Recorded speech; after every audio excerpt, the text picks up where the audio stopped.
So at any one time, designers in the team are working on maybe 5 or 6 projects, and at each of those projects will be at different stages. So dividing up their day into, maybe big blocks of work on one project that needs to get done, or maybe it's,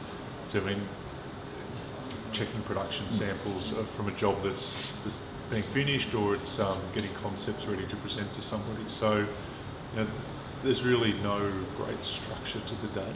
It sort of depends on what's on at the time, and different designers in the studio will have different flows to their day depending on where their projects are at. There are different stages in projects that become very stressful or require a lot more input, and then there's other phases that are sort of, it's out with the manufacturer and then you're waiting for parts to come back in. So there's no real structure to it.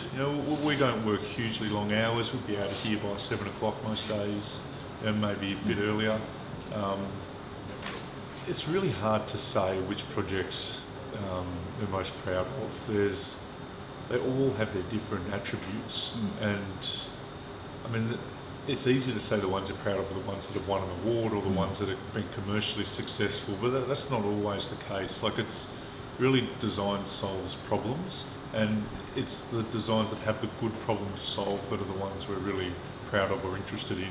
And also it's the environment in which they exist in. So good clients make good projects.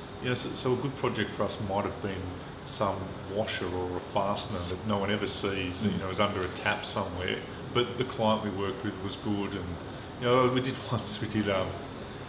these completely anonymous pivoting expansion joints for concrete slabs. So every supermarket you go into will have one of these, and it's basically a bit that allowed an aluminium plate to stay in place as concrete slabs moved.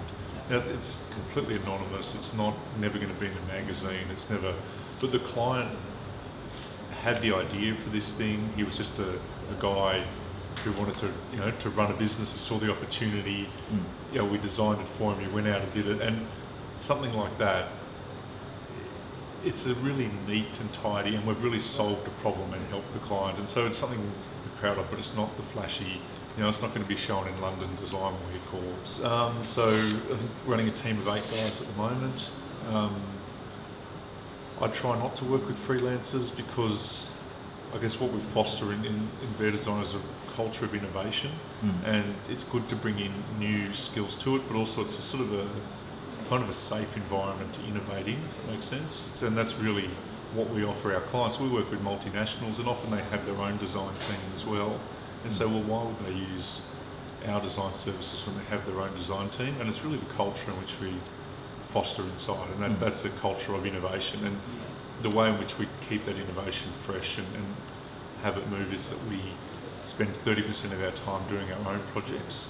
I think, look, I get a lot of folios, maybe 10 folios a week of students who are wanting jobs, and those range from really terrible work to stuff that's amazing, that's better than we can do sometimes. And I think it sort of sounds a bit simplistic, but designers design things, right? So, and you don't really necessarily have to have a degree to be a designer. We get clients that come in and go, well, the client is a designer. We're maybe bringing a skill set or have some technical understanding that will help them, but really they are a designer without any training at all. And I think it's because they are actively designing stuff. And also I see students that come out that graduated and done 5 years of uni or whatever they've done, and they're not designers. They're able to take a university project and tick a whole bunch of boxes.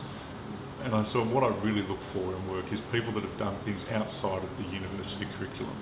And that's a real designer will be designing all the time. And that's what I see with my guys. They'll say, here's this work that we did, look, here's this boat that I did on the side, and here's a chest of drawers I made for my grandmother, or here's this time I had a light that broke and we made a new shade for it, or whatever.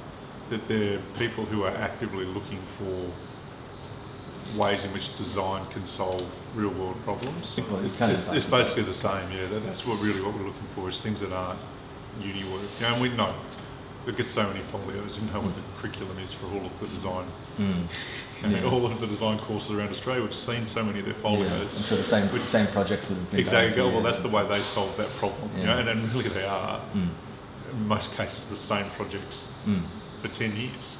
Do you know what I mean? It's you get like a pretty interesting catalogue of how technology improves the outcomes for those designers, and you can see students today produce visually, or should produce visually, more compelling work than. Right? So I had a great example. A woman bookbinder downstairs invited me in and said, "I'm really stuck with this design for my bookbinding." Right? She needs a concept, and I said, "Well, if you can't think of what to do, it's because you don't know what the correct answer looks like, and so you need to break it down and say, what problem am I trying to solve?" And now when you break down the problem she was trying to solve was she wanted to look fresh and interesting and original. And I said, well, that's maybe not a great problem to solve. Maybe the problem to solve is, how do I best communicate the message within this book in the cover, and maybe in doing that I pick materials that are relevant to the genre of the book.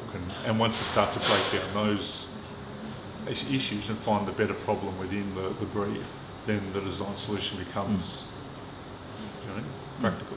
Yeah, so I sort of touched on it before, but our real point of difference is that we do this percentage of our own innovation, and then that makes us actual innovators. So it's not just novelty for the sake of novelty, or do you know what I mean? It's really deep innovation, and because out of that 30% of our own time, we also commercialise some of those ideas. So we'll take the intellectual property and patent it and form a company around it and take it to market. So we have an actual understanding of the commercial outcomes of design and how that initial decision making affects the full lifespan of the product. There's been a couple of changes in behaviour in the market in the last couple of years. So there was some broader trends.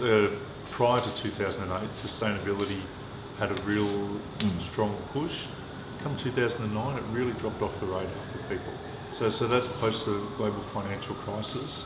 People really moved away from a push for sustainability, and I would not have predicted that at all.